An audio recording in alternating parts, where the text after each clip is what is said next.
Hello. I actually pressed record there, and as it said, it's just about to record. I realized I'm wearing this terrible T-shirt, so I do apologize. I would have got dressed up for this because I really admire the person I'm about to talk to.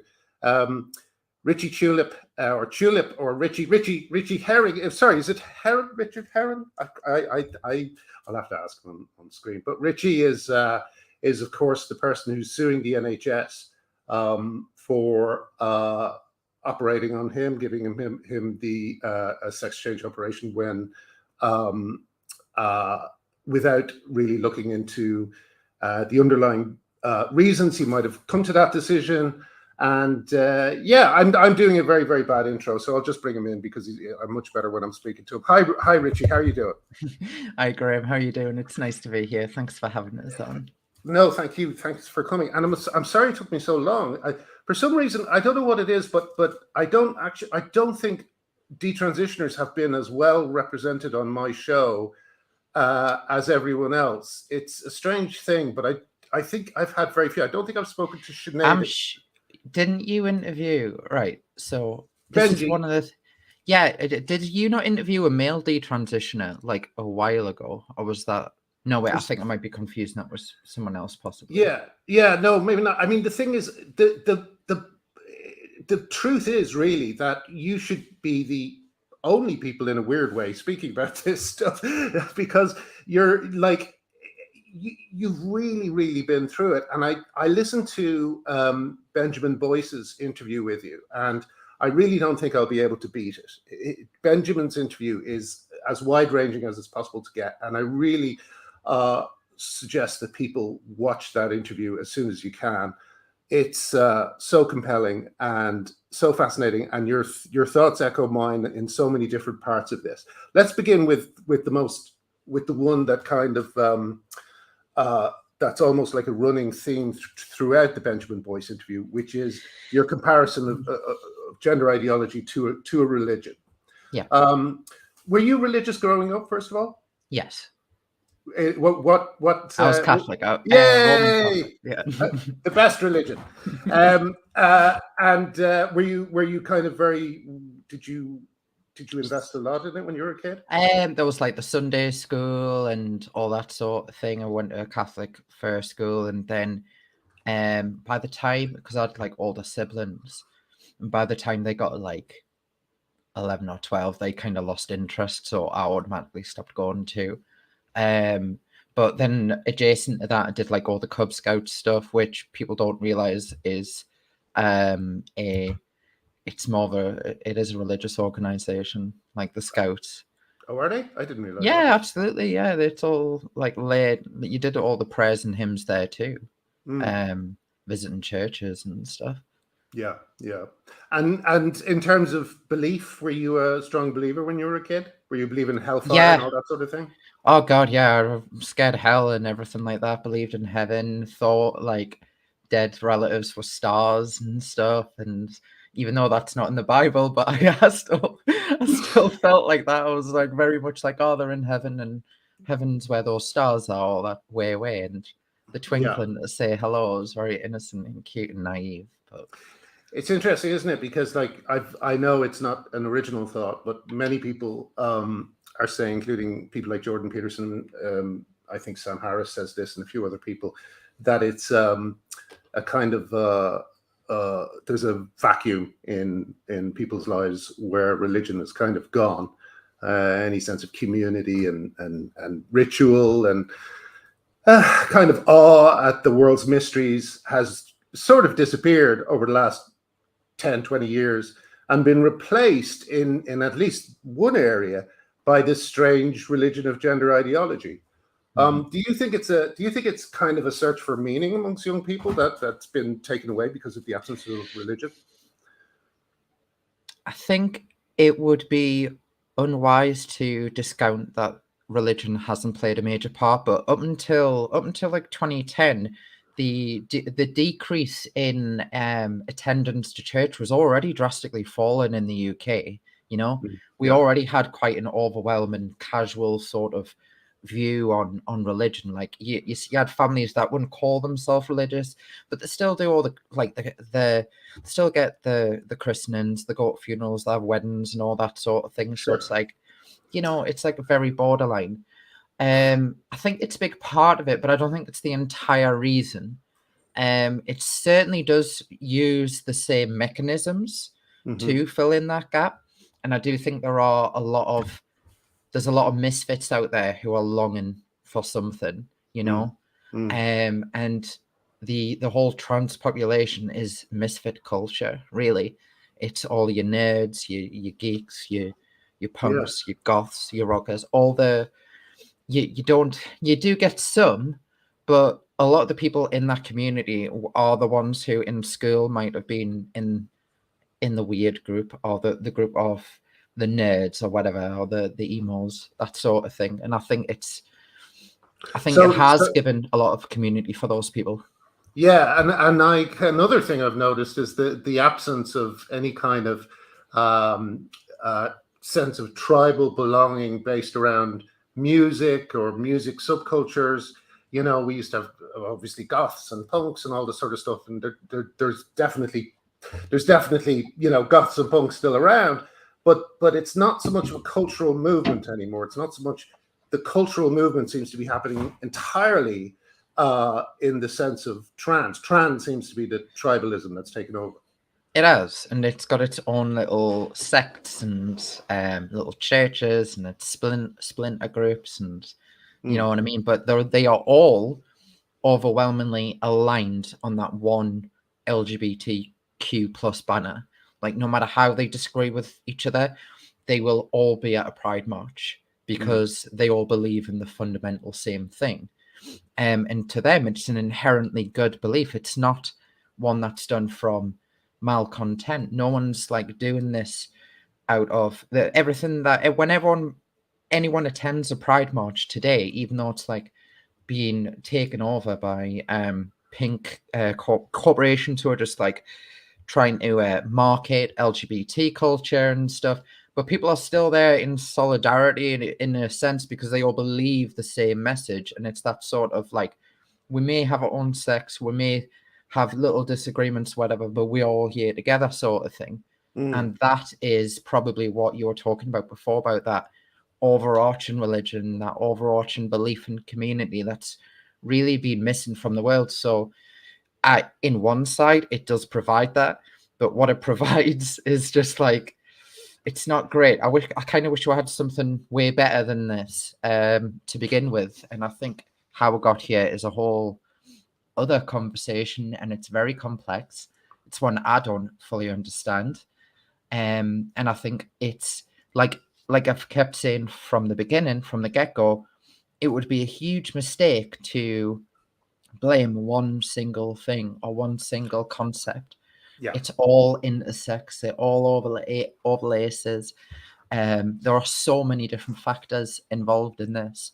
It just can't be broken down too simply.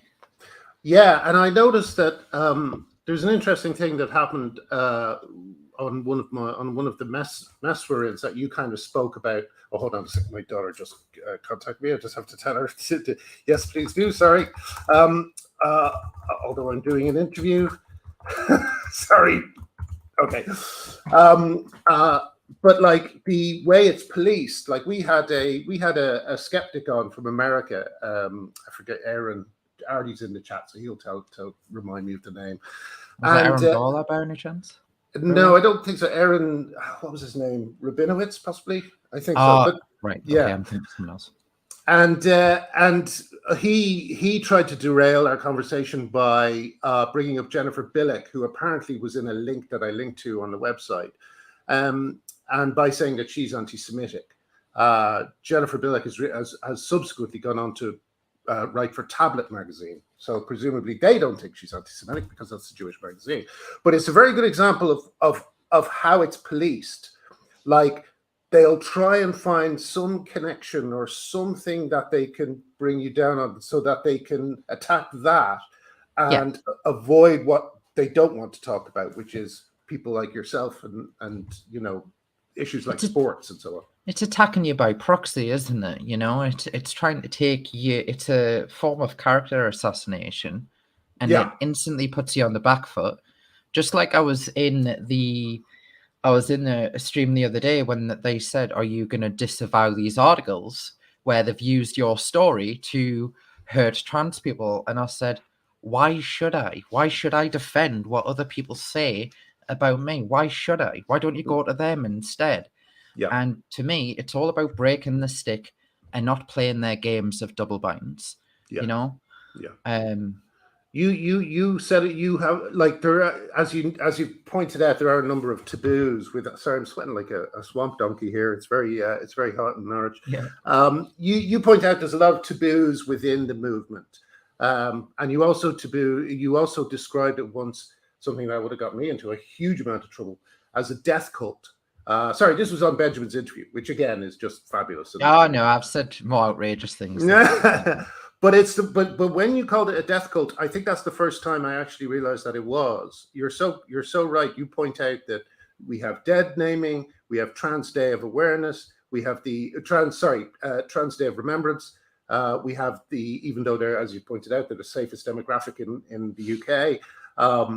There's like I've seen things like people saying, I think even what's her name, Pearl, trans man star, Hollywood star, what's Ellen Stroke Elliot. Elliot Page. Yeah, I remember she was, obviously not looking very well, and she was on a chat show before she transitioned, and she kind of howled at one point, "Trans people are dying."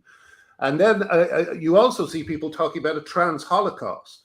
And then you say, well, where is this happening? And they say, oh, it's just starting. and then, of course, as you pointed out, there are the threats of suicide that are constant. Would you rather have a dead daughter than a living son, or all this sort of stuff. Yeah, could you just expand a little bit more on that? I mean, Yeah. I may have, So life and death. So life is fertility, and the ability to give life, and death are two very powerful anchors. So if you can control people's fertility and their concept of mortality, you've got them. They are the two things that will bind them to you forever in that belief. So ceremonially, the act of surgery does tie you down to that belief. So, for instance, when I had surgery right before it, I was thinking, if I don't do this, I'm going to detransition. And to me, detransition was one of the worst ideas possible, because back then I equated detransition to going back. You can't go back because you can't undo the mental learning and stuff. But I'd thought, oh, I'll just go back to being really depressed, hating myself and all this sort of thing. And it's simply not true. And transition itself gives you this promise of escape from death itself, because you are escaping your certain fate of suicide. Because what they don't like to underpin is, in this narrative, the biggest danger to that individual isn't anything external, it's you. But we don't talk about that, do we? Not you as in you, Graham, as in you as the trans individual. If you don't get treatment, you will kill yourself. If you don't treat this person, they will kill themselves. It's all about protecting them from themselves. Now, yes. I think maybe having a conversation about protecting people from themselves is something that we need to be highlighting. Why are you rushing to their demands if they are threatening death? And it doesn't happen for a start. I've known people who have taken their own lives, and it certainly wasn't for transphobia. Some of it was drugs, some of it was depression and ongoing issues, but these deaths will be used as a political tool, and nobody wants to counter that otherwise, because once they're dead, who are you to question their death? Who are you as an outsider? And what happens is they become locked in this mode of, we're all dying, look, this person's died, and their message is being politically fueled, and no one can challenge it because everyone's too scared to. No one wants to look like a bastard and say, are you sure about that? Are you sure for those reasons? Like, if you look on a website called Tito Lives Matter, which is where they count all the trans deaths, Yeah. you should see the narratives that they put in. It's all like, this is due to the waiting times and all this sort of thing. And it's just like, yeah, they're in a high risk sex situation in Brazil, and that's all down to the Yeah. wait. Exactly. Okay. Yeah. Well, it's like, and the other thing is the sense, the kind of shaming that goes on within it. It seems very close to what I experienced when I was in the Gamergate wars. Except it doesn't really. It has a different edge. It's like, well, no, I think what it is that shaming really took off with this movement. This movement, like, it's almost like shaming was the secret weapon. It relies on shame. Yes. It was the secret weapon that Gamergate didn't realize, that they could not only get women off the internet and off things like, the latest one is I just saw the esports, the first esports for women. And there was two men on the team, and the Northern Ireland winner is a man. It's just outrageous. The first one.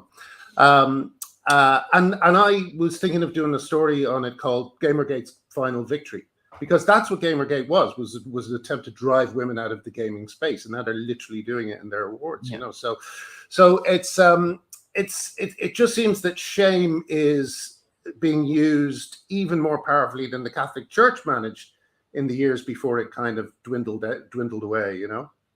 It's akin to blasphemy and heresy, isn't it? Like, how dare you be a bigot? This person's a bigot. They're anti-Semitic. They're racist. They're transphobic. They're homophobic. You pick whatever one you like. Again, which is why it's so important to break the stick and not play the game and say, okay, but I'm not. Yeah, that's how I. That was, I think, my first crime, is that I refused to play. It's an interesting thing when people are saying, no, you must play. Yeah, like, it's like, well, no, I don't want to. And I've never felt, it was the first time where I refused to do something like that. And the response was they tried to destroy my life. You know, with quite success, I would say, at the time. Well, yeah, it's not growing great, to be honest. But like, you know, after a while you get used to it, and it becomes more like a kind of a thin wine. I do hope you get vindicated, Graham. I really do, and I think it's coming. I saw you on GB News recently, and I do get a sense there is a certain change in dialogue with people like yourself who are being cancelled, and they're bringing them back, and they're like, well, I told you so, sort of thing, and they're like, well, sorry, but we want to hear now because we won't get cancelled by having you on. So will you talk to us? And you're like, yeah. Well, you never know. I mean, the thing that really worries me about the whole situation still is that William Gibson, the science fiction writer, I don't know if you know him, but he wrote a line. He said, "The future is here. It's just unevenly distributed." And I think the same is true of peak trans, in the sense that I think a lot of people now know what's going on. They know what it means, what self-ID means. They know that Stonewall are deeply dodgy, but still the problem is that the people who control the means of communication are just lying.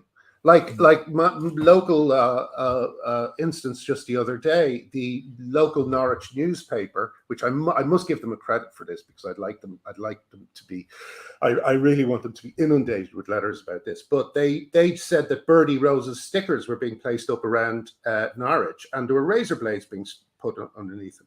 And I looked up the name of and the age of the person who wrote the piece, and she's about 21, 22. So this is someone who's just come out of, like, you know, university, and is starting her career by telling an absolute lie about feminists. That, you know, and I'm going to write to them. I'm going to say, you know, do you have any evidence to back up this claim? And if you do, can you present it? If not, can you apologize? But they at the moment, all they know is that they've been deleting comments from the website. And they've been sending letters back to anyone complaining, saying, we haven't done anything wrong. That's what we heard. You know. And it's like, when is the fever going to break for journalists, media people? Do you know what I mean? What does it take? I think you know. everyone from detransitioners to journalists, everyone is very permission seeking in this field. They need somebody to do it first, and they need to see somebody do it and survive the cancelling process.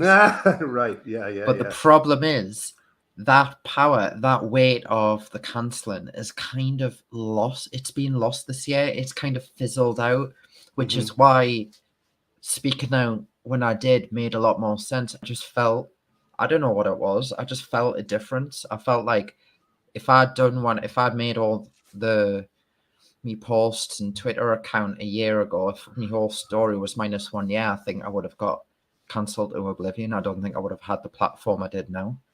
Were you inspired by other detransitioners? Yeah, absolutely. There was tons of detransitioners. There was Sinead, Grace, Robin, Limpida from the male side who want mega public, but their stories resonated because they're males, obviously. There were quite a few detrans videos I'd seen when I was still deep in the trans mindset. That had planted 1 or 2 seeds, definitely, but it was a slow burner for me. It took a good year from learning about it to actually realizing that I really wanted to detransition. Because obviously, sorry, I didn't know. No, go on. You were saying something about you were saying that it always, on Benjamin Boyce, you said that maybe it's all wrong. The little vague voice was saying that from the very start. Yeah, so when I first started transition, I joined a local trans group and I left, and I said to the psychiatrist, and I was laughing reading my notes back because it said I'd left because it felt like a cult, and it was in 2014, and I wish I listened myself. Oh, Jesus. Yeah. And then I saw some old forum posts where I was like doubting myself, and then people were. So what happens in the doubt stage, and this is very common in the trans community, by the way. So when you're in a good mood and the serotonin levels are high because the estrogen dose is just right, whatever, because it is linked, and that's another conversation. Your job is, you don't kind of know it is to encourage and be there for other trans people. You don't have to, but if you're online, you're going to send all the positivity their way. Anyone who's having a bad day, you're going to be like, oh, don't worry, it'll get better. And you'll say something that sounds good, which is completely empty, meaningless, and unhelpful. Actually, there's no practicality. It's all cheerleading. So when you have a bad day, they pull you back in. So you have this constant sort of swing rope thing going on. Yeah. So you it's almost like a kind of self-grooming machine. It's like all these people are grooming each other without realizing it, and some are realizing it, some aren't. Yeah, no, so I don't want to take the weight out of grooming, because there is a really bad situation, especially with older males versus younger males and boys in that community, where they're sending them hormones, the convincing them to transition, the convincing them to cut off contact with the parents. There's situations where they have them moved in with them. There's a lot of dodgy little stories. You get 18s who are going to these Stonewall shelters and shit in the UK, where they basically bring them on as slave labor and make all the shitty posters and stuff under the guise of helping them escape abusive households. It is extremely. It sounds. And when I was on the other side, sorry, go on. Well, no, I was going to say you had, like you said on Benjamin's show, and I don't want to bring up anything uncomfortable, but you spoke about it freely on Benjamin's show. But you had direct experience with older men manipulating you when you were 12 years old. Is that right? Yeah, when I was a very, very young teenager, 12, 13, that process started when me and my friend, he got the internet first and we're about 9 years old, and we all thought it was the best thing ever. Like, I was blown. You've got to keep in mind, no one really had mobile phones. The idea that you could message someone there, you wouldn't have to wait for a response. It was just there and they could see it. Chat rooms to me were just like, whoa, it was like a gateway, and no one knew about, no one else knew about it. And to me, it was fascinating. So I was like, I would always go with my friends who had the internet. I was like, let's go in the chat room. Come on, let's go in the Yeah, fucking yeah, chat room. yeah. And would always do the same thing. And it would be like, hi, my name's Richard. Hi, my name's da-da-da. We're 9, we're 10 years old, and we just want to speak to people from all over the world. He has a telephone number.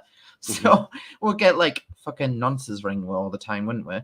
And it was just like little stupid things like that where you just nilly-willy go into a chat room. And back in the mid to late 90s, not many people used the internet, and it was made and designed by mainly men. So there was a lot of men on there and a lot of middle-aged men. And there was a great deal of everything was just like in your face, porn pop-up ads. It was literally like an accidental MK Ultra experiment in a way. Like you could be on a game website and all of a sudden there's a porn ad there and you're 9, 10 years old and you're like, what the fuck? Yeah. You know what I mean? And it is quite jarring when you're that young as well, seeing Sure, pictures but of you. yeah, and it's something that all kids have to navigate. But what they did to you was terrible. I mean, it was like you described it as coercion in the interview, but it sounded to me like straight out abuse. You know, like that. Well, it was they ended up sharing pictures, and they basically made me share more when I tried to pull back. It was, I don't want to go into the whole thing. I'm trying to like categorize the events of what happened, because it was I've never been able to lay it out flat and say what happened exactly when. I know like the rough time period and the things I was doing. There was a lot of shameful things. Like I was ashamed of. At the time, I thought it was like liberating. But looking back, you know, you're 13 years old and you're sharing naked pictures with somebody who's in their very late 20s or early 30s, so to say. And then you see them on camera and they're much older. And, you know, there was that went on till I was about 20. In 16, 17 is when I stopped doing it completely. So that's like so it started from when you were 10. So you had 6 years of not that consistent. And it got really consistent from 12, 13, because what happened when I was 12, 13 is we got like internet IDs under the like MSN, ICQ, IRC. There was all the chat rooms attached to that. And it was the first time that you really had like a proper internet identity. So you had a handle, whereas before all the chat rooms were all like web-based. So you just go in, no registration, and you could just dip out. Whereas once they had your handle or they had your Skype or whatever, it was totally different. And I was a dumbass kid as well. I had no idea about internet protection, and I thought I was like, because in those situations, they make you feel in control. They make you feel like you're leading on. You're leading. Yeah. Well, that's the thing. I mean, that's why I think, you know, like I early on figured out the word grooming was appropriate in this, because it's what it was. It's what it sounded like, and it's what was going on. But it sounds like they did a number on you, you know, in the way that groomers are so brilliant at doing, you know. Yeah. I remember a comedian, an actor friend. I won't say who it is because he's passed on, and his family might chance upon this. But he said something like, "Oh yeah, we were all fiddled with a bit, were we? It's completely normal, you know." This is like a big star of TV comedy, of a big major sitcom. And he just kind of shrugged it off, as I'm sure a lot of people who've been through that kind of experience do shrug it off, in the sense that, you know, they've been managed a little bit, you know. Yeah. So it sounded to me like I mean, what you describe and these groups, like for instance, didn't you say to me, Ritchie, once, and I just saw this echoed by Tish early on. Tish, I don't know how you came at this realization, but I'm sure you said this to me, Ritchie, that there are men online who are amusing themselves by trying to get young men to castrate themselves. Yeah, amusing themselves. That's a very polite way of putting it. I would say there's a lot of predatory older males who are very interested in people who look very young, whether that's, like, I've only experienced it from the MTF side and talked with people who have got the exact same experience. Like in the detrans males group, loads of them have got the same experience as me of sharing pictures when they were a teenager and or Really? younger. It seems like there's this set script for us to get there. Now, I'm not saying that happens with all trans people at all, but for the detransitioners, for our group at least, that seems to be quite prevalent, where we kind of just give ourselves to people online very nilly-willy without a thought or consideration. And there's a lot of shame involved in that action alone, and there's a lot of shame involved in the trans movement.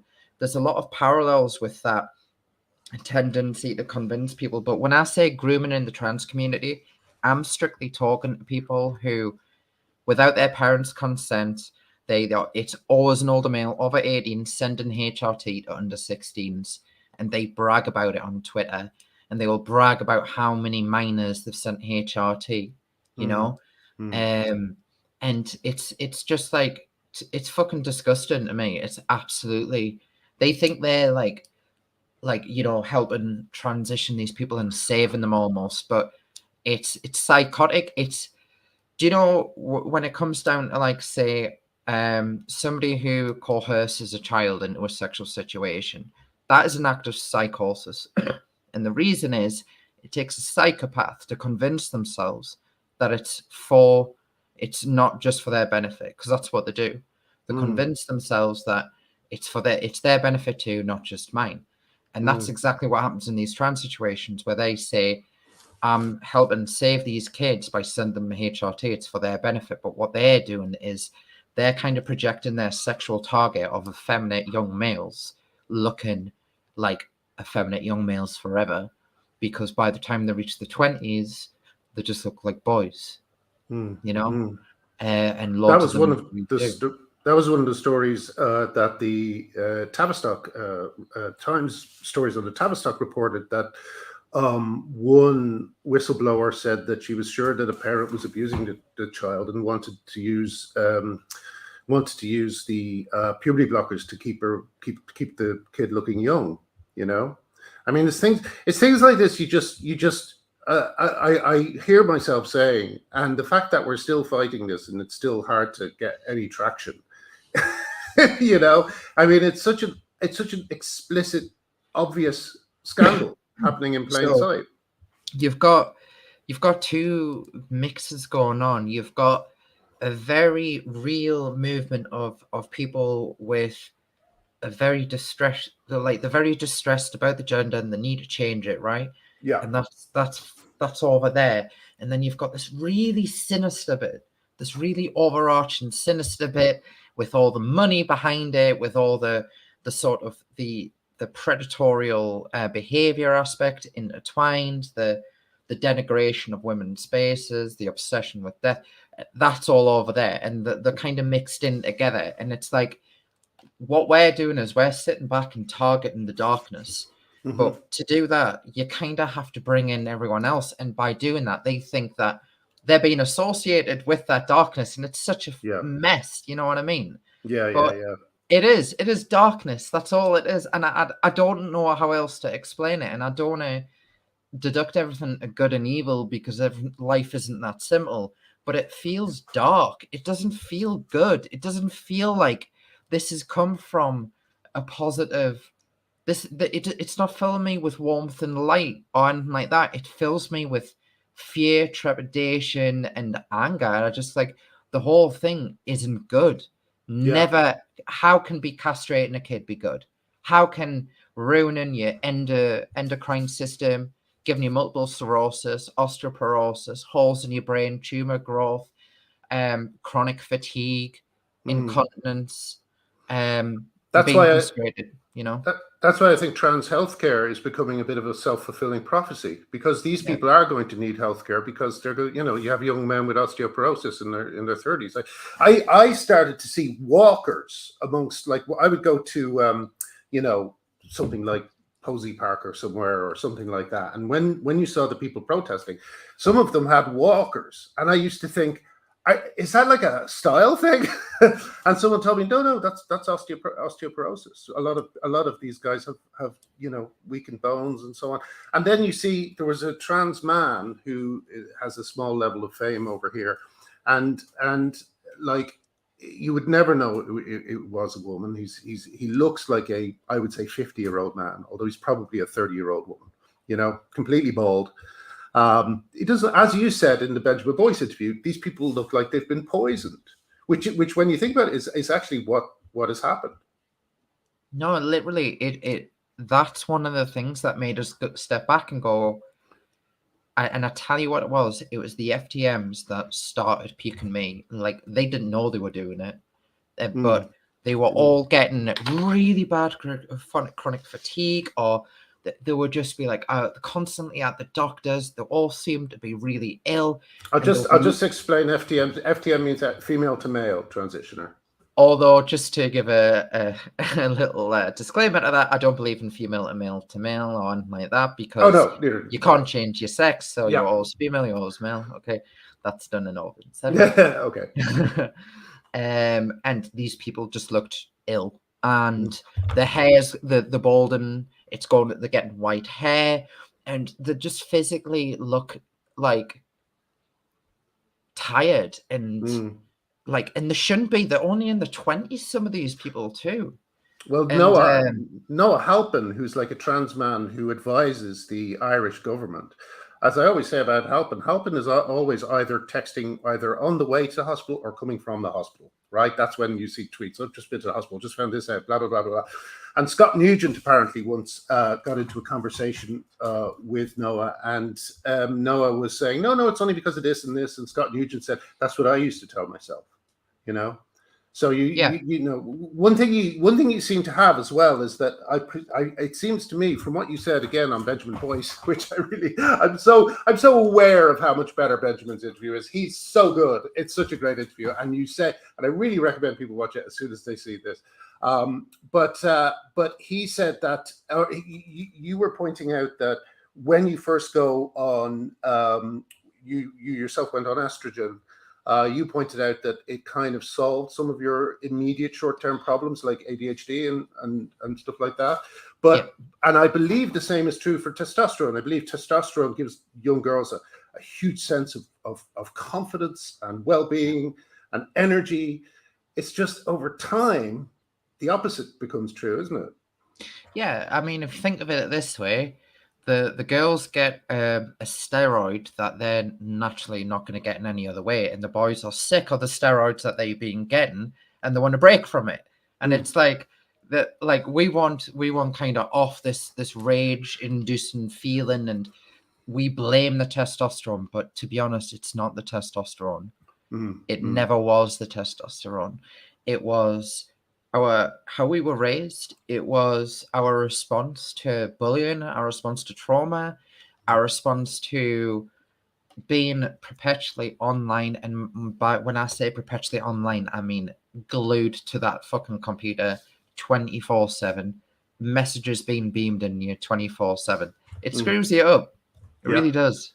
Yeah. Well, I often talk about, this is the generation that didn't play outside, Like I remember, like there was much more of a chance of us being snapped up off the street when I was a kid, but we did manage to kind of get outside and touch grass, as they say. I went outside too, like as a kid, and I lit a lot of fires. I was a right little fire starter. See, that's healthy. Yeah, apparently. A little bit of arson. It was always controlled. I was a good scout. Yeah. Knew what I was doing.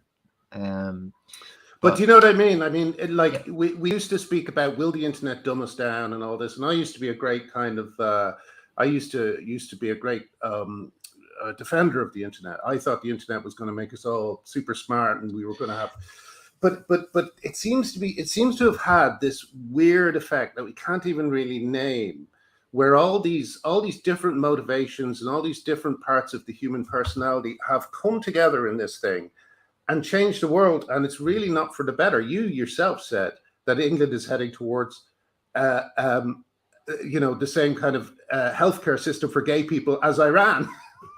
Yeah.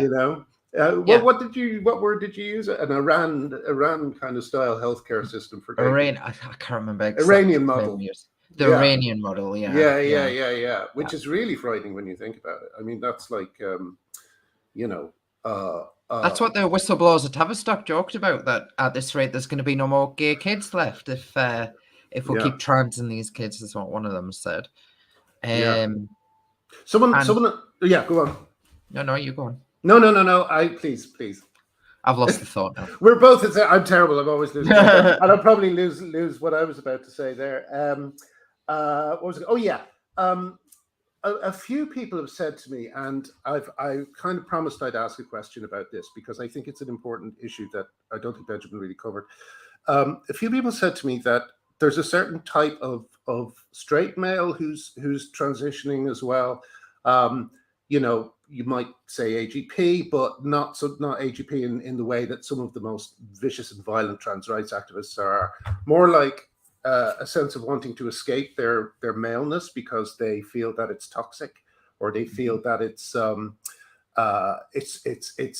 their actual maleness that's the problem, and if they get rid of it, then they will be better people and sort of thing like that. Have you found that's true in the groups that you've been in recently? Yeah, definitely. I mean, we've all got that sort of inbuilt. It goes back to shame for being male, and that shame is down to a lot of complex reasons. I would say most certainly it's going to be environmental. It's going to be your upbringing. It's going to be the people you're exposed to, trauma.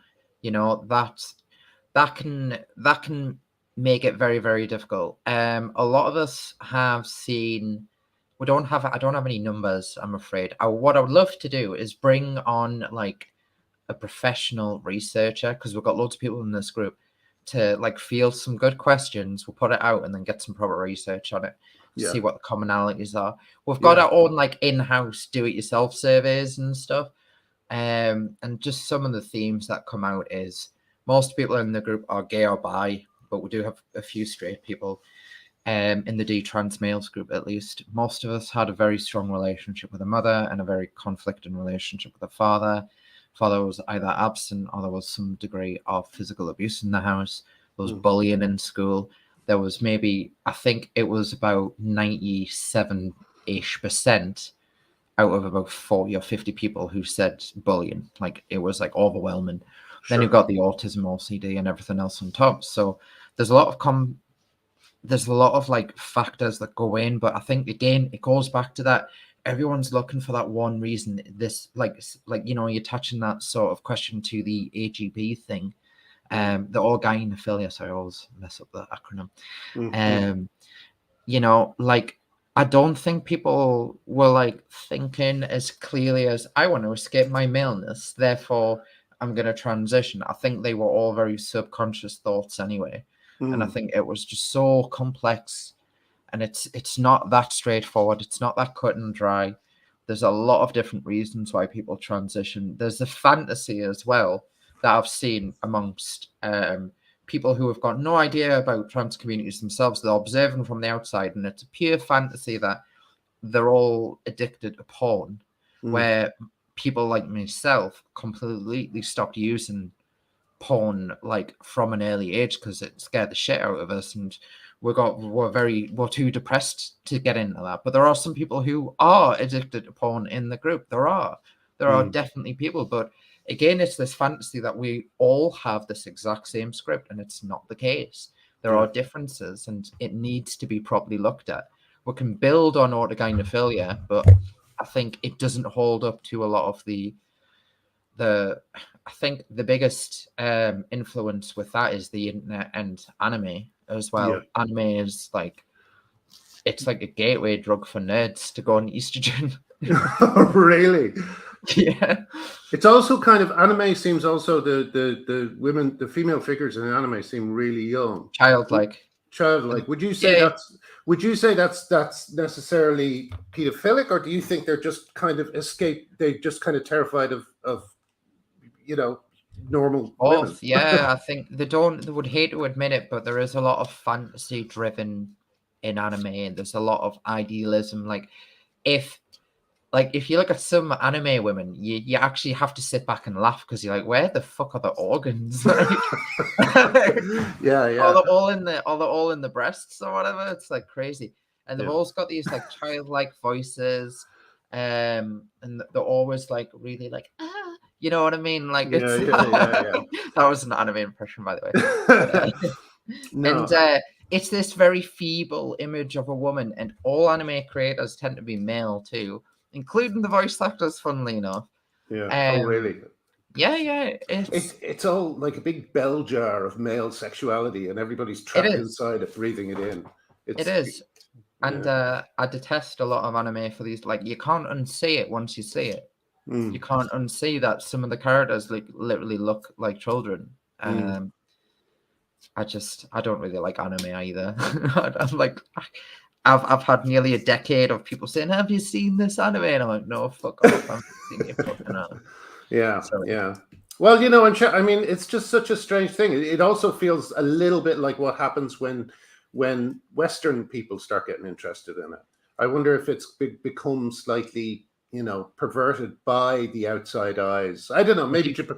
I know Japan always had weird porn rules, so maybe it was always like that. But I don't want to suggest too much, but somebody needs to do a deep dive into it, like a proper deep dive into it, because the thing that it consumes the women too, because they get obsessed in fan fiction, and yeah. they become obsessed with this idea of like gay relationships and anime characters, but it's a very heterosexual female view of a gay relationship. You know what I mean? It's not. Yeah, It doesn't yeah, hold up. yeah. Yeah, I would say it is quite a modern, powerful tool, and I think it is drastically understudied. Somebody might have done a really good article or something, and then if you have, please do share, because I think more awareness on that subject needs to go out there. Someone, I think Tish just recommended one, so I'll try and track that down. Oh, we'll see. Actually, just while we're on the subject of anime, I Yeah. saw this. It was on Netflix, surprise. Mm. And I can't remember what it was called, but it basically, the whole story was, it's this 14-year-old boy, and he's got the secret power inside him. And to unlock the power, he had to kiss this adult woman at the start. And it was really fucking weird. And I'm seeing more of that shit on Netflix constantly. And Yeah, I'm like, yeah. it's creeping. It creeps in. Like, it's an idea that, like, oh no, it's just a 14-year-old boy and a woman. I'm like, no, you're creeping in. I see it. I Yeah. fucking see it. Yeah. You know what I mean?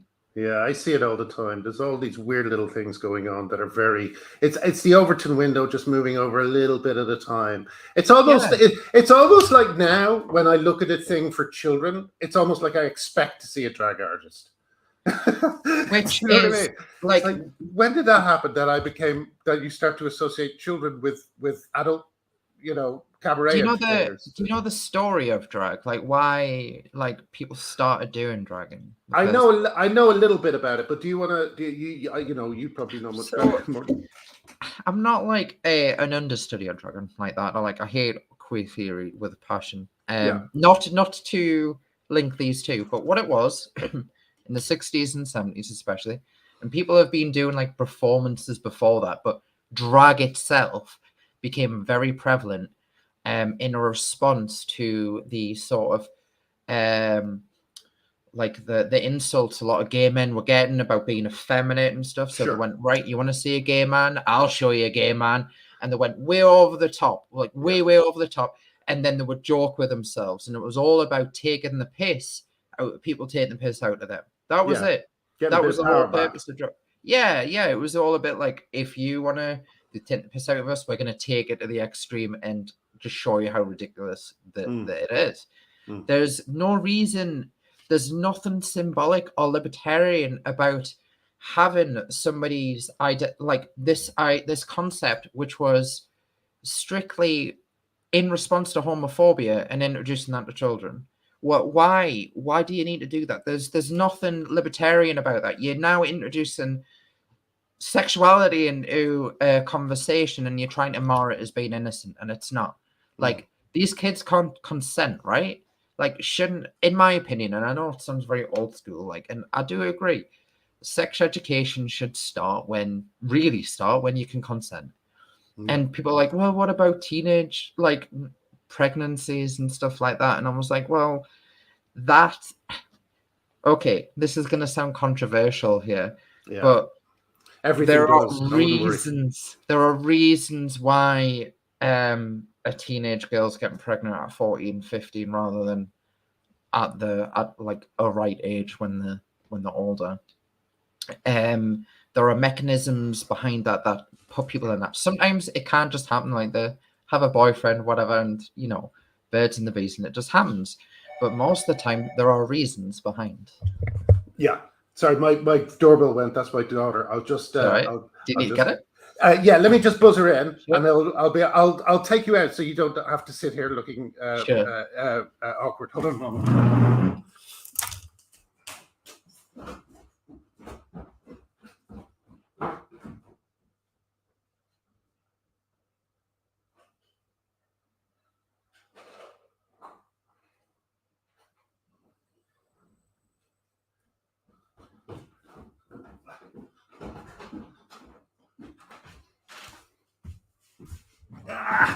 Oh, sorry about that. Hold on a sec. Okay, I better wrap it up actually, because I'm going to have to. She's going to be shouting up any second. But anyway, sorry, I stopped you in the middle of something. There were reasons. Oh yeah, child pregnancy. I don't know where I was going with that. I think I was just trying to say, it's not the norm. That there are reasons that there are other compartmentalized reasons that need to be explored that cause that. It's not just the lack of education that causes it. There are other issues. But sorry, I do digress. No, that's absolutely fine. I'm absolutely sorry. Listen, the thing is, I am going to have to go, but I'd really love to catch up again at some point, because I feel like I haven't really scratched the surface of everything I want to speak to you about. But I can't remember whether I actually introduced you at the start. I did that last time with Dennis Kavanagh. We never actually said who he was. We just launched straight into it. I always presume people will know who you are, but you're suing the NHS, of course, for yes, I am. Yes, and when, just before we round it up, when is that all kind of going to take place? So right now I'm in talks with a solicitor and a barrister over the next step, because people have been notified they're getting sued. Mm-hmm. But there is something that we do need to work around that might change the existing agreement, because it's all done under no win, no fee at the moment. Okay. And that's all based on probability. There's something that might change that might lower the probability, meaning I might lose the no win, no fee agreement, meaning that I might have to fundraise. Okay. And if I do, I'll certainly be shouting about it, because I definitely want to go ahead with it. To me, it's all about the justice. It's about the act as well, and getting the message out there too, because I think it gives us a lot more what's the word, credibility. If I'm not just a detransitioner, I'm a detransitioner who's trying to do something about what's happened. You know what I mean? Yeah. And that's what it's about for me. And if it fails, it fails, but at least I tried. Well, I think, I mean, from the interviews you've done already and from everything you've done so far, I think you've just been a brilliant, presence in this. So thank you for everything you're doing. And I won't labor this, but I'm really sorry about everything that happened to you. I feel like it's one of the things that my generation really did let the younger generations. Sorry, I haven't did the devil, so this flies in the room. I do think it's one of the things our generation really has right to be ashamed of, in how we're letting down younger people at the moment. So sorry you've been through all of it. I'm really glad you came out, the way you did, because you're, a fantastic person to speak to, and I hope you'll come on again soon. Bless you. I would love to come back on. All right. Okay. Lovely to talk to you, Ritchie. I'll see you soon. I'll see you soon. Bye-bye. Thanks to everyone else for joining us, and I'll see you on a mess, actually. I know Artie's watching, so we should sort out one soon, I think. Lots been happening, especially the Irish GAA thing, which I really want to talk about. Thanks to everyone for viewing. I'm sorry I didn't really check out comments, but I will at another point. See you soon. Thanks a lot. Bye-bye.